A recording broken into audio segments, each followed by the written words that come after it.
Hello বন্ধুরা, সবাই কেমন আছো? আশা করি সবাই খুব ভালো আছো। আর দেখো, আমি আজকে আবার একটা ছোট্ট রান্না নিয়ে চলে এসেছি। সেটা হচ্ছে কি, দেখো, দুদিন ধরে আমুদে মাছ ফ্রিজে রাখা ছিল, তো ভাবছিলাম কি রান্না করি। তো চলো একটা রান্নাই করে নিই। তো দেখো, প্রথমে কড়াতে তেল দিয়ে নিয়েছি। তেলটা গরমও হয়ে গেছে খুব ভালো করে। দেখো, কড়ার তেল, আর আমি একটু তেলের পরিমাণটা একটুই বেশি দিয়েছি। আর এদিকে দেখো, নুন হলুদ মাখানো হয়ে গেছে মাছে। এবারে আমি মাছটা কড়াতে ছেড়ে দেব। তো দেখো, মাছটা ছেড়ে দেবো, আগে ভালো করে নুন হলুদটা মাখিয়ে নিচ্ছি, কেমন। আর মাছটা কিন্তু আমি এত সুন্দর করে পরিষ্কার করে নিয়েছি, মাছ পুরো সাদা হয়ে গেছে। মাছ যত ভালো ধোবে তত কিন্তু ভালো টেস্টও হবে। আর এখানে দেখো, আলু ভাজা যেমন কাটা হয় তার থেকে একটু বড় সাইজ করে সরু সরু লম্বা লম্বা করে আলু কেটে নিয়েছি। আর এখানে দেখো, একটু আদা ছাড়িয়ে থেতো করে নিয়েছি, একটা ছোট্ট সাইজের টমেটো কুচিয়ে নিয়েছি, দুটো ছোটো ছোটো পেঁয়াজ কুচিয়ে নিয়েছি। তো চলো এবার রান্নাটা করে নিই। এখানে জিরে বেটে নিয়েছি আর আদা বেটে নিয়েছি। তো চলো, কড়ার তেল তো গরম হয়ে গিয়েছে, এবারে আমি মাছটা ভেজে নিই। তো দেখো, আমি মাছগুলো সব একসাথেই দিয়ে দিলাম, দিয়ে এবার মাছটা ভালো করে ভেজে নেব। খুব ভালো করে কিন্তু মাছটা ভাজতে হবে। আমুদের মাছ কিন্তু যত কড়া করে ভাজবে তত কিন্তু ভালো হবে। কেন কি, আমুদের মাছের না খুব ছোট্ট ছোট্ট হচ্ছে কাটা হয়, আর খুব মিহি কাটা হয়। তাই জন্য মাছটা সব সময় কড়া করে ভাজাটাই ভালো, যত কড়া করে ভাজবে তত ভালো। তো দেখো, মাছটা তো প্রায় ভাজাই হয়ে এসছে। এবার মাছটা আমি তুলে নিচ্ছি। দেখো, খুব ভালো করে কিন্তু ভাজা হয়ে গেছে। এবার মাছটা আমি তুলে দিচ্ছি, তেলটা চেপে চেপে ভালো করে তুলে নিয়ে তারপরে আমি রান্নাটা করব। তো দেখতে থাকো বন্ধুরা, খুব ভালো একটা রান্না করছি। আর যারা তো ওই ঝাল টাল খেতে ভালোবাসো, কষা কষা খেতে ভালোবাসো, তাদের জন্য কিন্তু এই রান্নাটা খুব ভালো। তারা ওইভাবে করে খেলে তাদের খুব আশা করি ভালো লাগবে।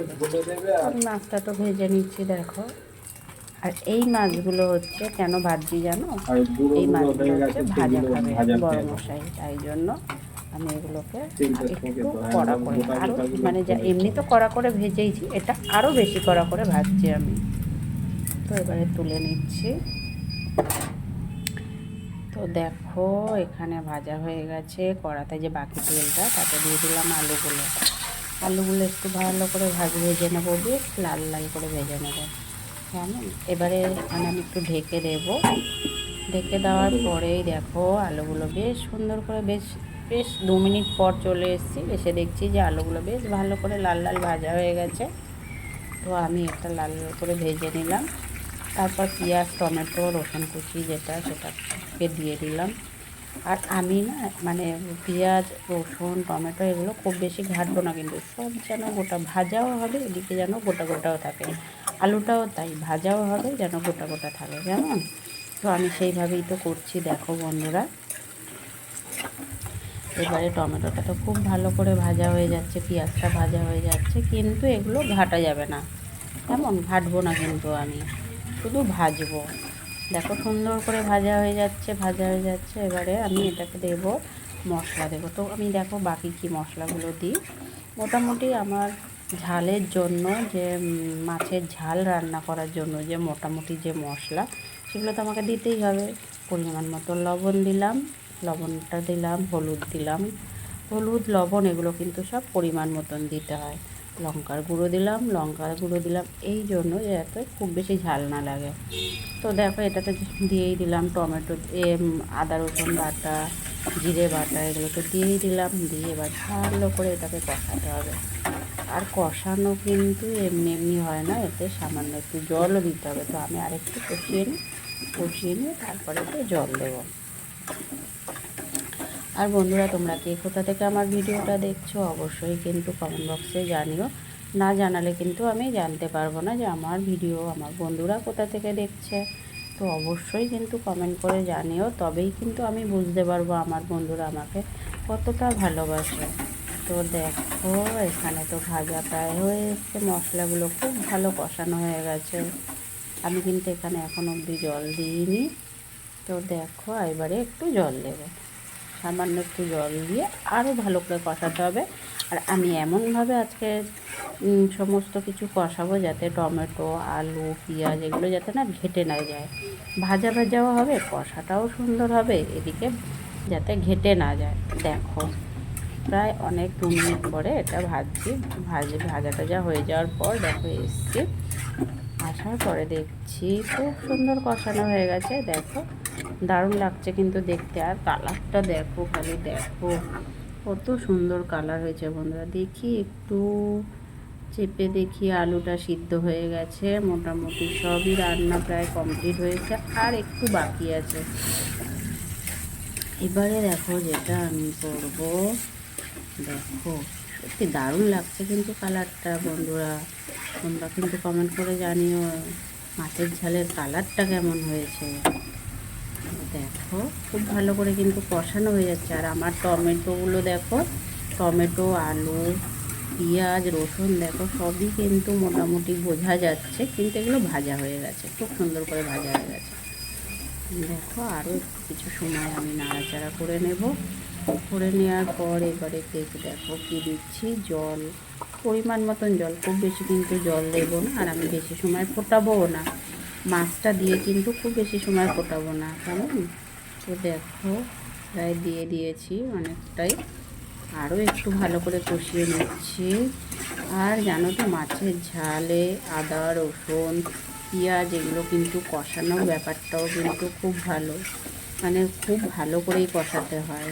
তুমি নর্মালভাবে একটু নেড়ে চেড়ে নামে তাহলে কিন্তু ওগুলো একটা কাঁচা গন্ধ লাগে। তো দেখো আমার কিন্তু সব সুন্দর করে কষানো হয়ে গেছে। এবার জল দিয়ে দিচ্ছি, পরিমাণ মতন জল দিয়ে দিচ্ছি। এটা একটু ফুটে উঠে, কেমন, একটু ফুটলেই আমি মাছগুলোকে দিয়ে দেবো। দেখো একটু ফুটে আমি নাড়াচাড়া করে নিলাম সুন্দর করে। এবারে মাছগুলোকে দেব। তো দেখো ফুটেও গেছে খুব সুন্দর করে। এবারে আমি মাছগুলো দিয়ে দেব। দেখো টকবক করে ফুটছে, ঝোলের কালারটা দেখো বন্ধুরা খালি। এবারে মাছগুলো আমি দিয়ে দিচ্ছি, একটা একটা করে সুন্দর করে গুছিয়ে গুছিয়ে দিচ্ছি, যেন মাছটা না ভাঙে, আর যেন মাছটা খুব বেশি সিদ্ধ না হয়ে যায়। মাছটা আমি অলরেডি কড়া করে ভেজেই নিয়েছি, যেন এটা ঝোলে না দিলেও ভাজা খেলেও কিন্তু এই মাছটা দারুণ লাগে, দারুণ সেই লাগে। তো দেখো আমার তো ভাজা মাছের দিয়ে ঝোলে দিয়ে দিলাম। এবারে আর একটু 2 থেকে 3 মিনিট জাস্ট নাড়াচাড়া করবো, করে কিন্তু নামিয়ে নেব। তো বন্ধুরা আমার ভিডিওটা তোমাদের কেমন লেগেছে আমাকে অবশ্যই কমেন্ট করে জানিও। আর এইভাবে কিন্তু আমার পাশে থেকো সব সময়, আমিও তোমাদের পাশে আছি। আর সব সময় ভালোবাসা দিও, ভালোবাসা দিলে কিন্তু ভালোবাসা পাওয়া যায়। আর আমার ইউটিউব চ্যানেলটা অবশ্যই কিন্তু সাবস্ক্রাইব করে দিও, সাবস্ক্রাইব করে পাশে থেকো, কেমন? আর আমিও তাহলে তোমাদের পরিবারে আসতে পারবো, তোমাদের চ্যানেলে আসতে পারবো। অনেক অনেক ভালোবাসা রইল, সবাই ভালো থেকো, সুস্থ থেকো। তো দেখো কত সুন্দর হয়ে গেছে। এবার কিন্তু নামাবো, আর বেশি সময় এটা গ্যাসের উপরে রাখার দরকার নেই। মোটামুটি আমার প্রায় কমপ্লিট হয়ে গেছে।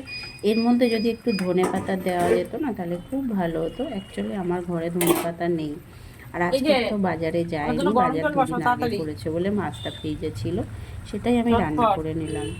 তো বন্ধুরা অবশ্যই কিন্তু লাইক কমেন্ট করো। আর তোমরা এইভাবে যদি রান্না করো সবার শেষে একটু ধনেপাতা দিয়ে নিও। আমি তো ধনেপাতা দিতে পারলাম না, কারণ আমার বাড়িতে ধনেপাতা নেই, তাই ধনেপাতা দেওয়া হয়নি। তো দেখো প্রায় হয়ে এসছে কিন্তু। এবার কিন্তু মাছটা আমি নামাবো। মাছটা নামালে পরে তোমাদেরকে দেখাচ্ছি, ঠিক আছে? তো দেখো আর একটু বাকি আছে, এবারে দেখো আর একটু বাকি আছে, নামাবো। এবারে ধনে পাতাটা আমি কিন্তু দিলাম না, তোমরা কিন্তু ধনে পাতা দিয়ে অবশ্যই মাছটা খেও। আরও অন্য ধরনের একটা, আর ধনে পাতা সব তরকারিতে দিলে কিন্তু খুব সুন্দর একটা গন্ধ লাগে, তাই না? তো বন্ধুরা আর বেশি বাড়ালাম না ভিডিওটা, অবশ্যই কিন্তু লাইক কমেন্ট আর শেয়ার করো, ঠিক আছে? তো টাটা, আবার দেখা হবে পরের একটা ভিডিও নিয়ে, ছোট্ট একটা ভিডিও নিয়ে। টাটা।